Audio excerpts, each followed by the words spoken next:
Hey guys, it's Tyler, just stepping in real quick to give you guys a little tutorial on the usage matrix. So first of all, you can find the matrix right here on the old NBA page. There's also a button for it on the app. Very similar, very easy to get to.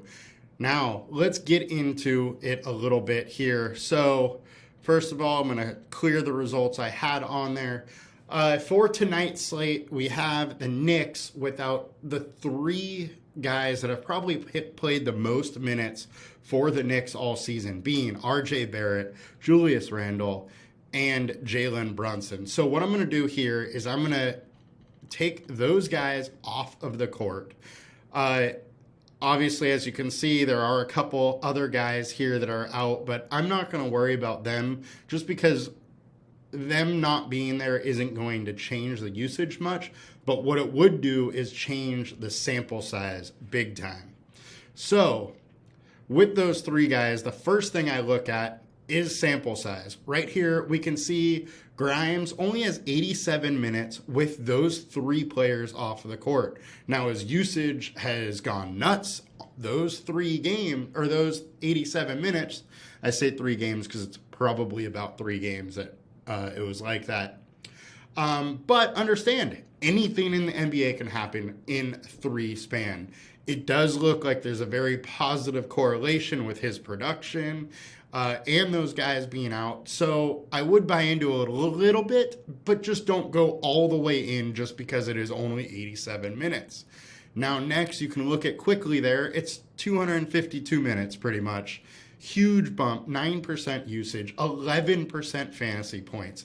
Those are very key things to kind of look at. The other thing to take into consideration when using the usage matrix is all of this is per 48 minutes on or off the court. Nobody plays 48 minutes. So understand that 11.69 fantasy point bump for quickly isn't going to be all 11 points because he's only going to play probably 34, 36 minutes. So that is 14, 12 minutes less than we have on here. We have it per 48 as a game is 48 minutes.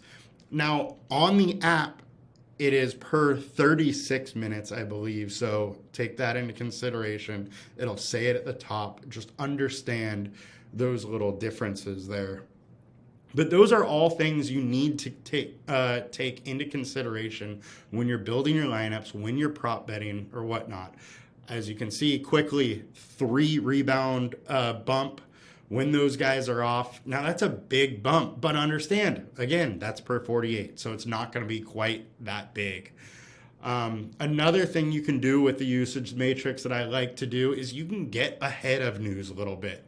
You can say a guy is a game time decision like RJ Barrett was for most of the day. He was actually questionable. He wasn't out most of the day. You could have been in here and clicking on and off him, seeing what the results would be like. So now if we have RJ Barrett in, you see quickly isn't quite as good. Grimes isn't quite as good. RJ Barrett does have a bump because of those other guys being out. So what you can do here is you can really figure out what you want to do with your lineups. You could actually set 2 different groups of lineups, one with Barrett out, one with Barrett in, just so you're ready for the slate when it happens, when that news breaks. The other thing to look at here, obviously, there's more minutes to go around. Grimes up to 120 minutes, quickly 620. So this data would mean a little bit more just because the sample size is a little bit bigger.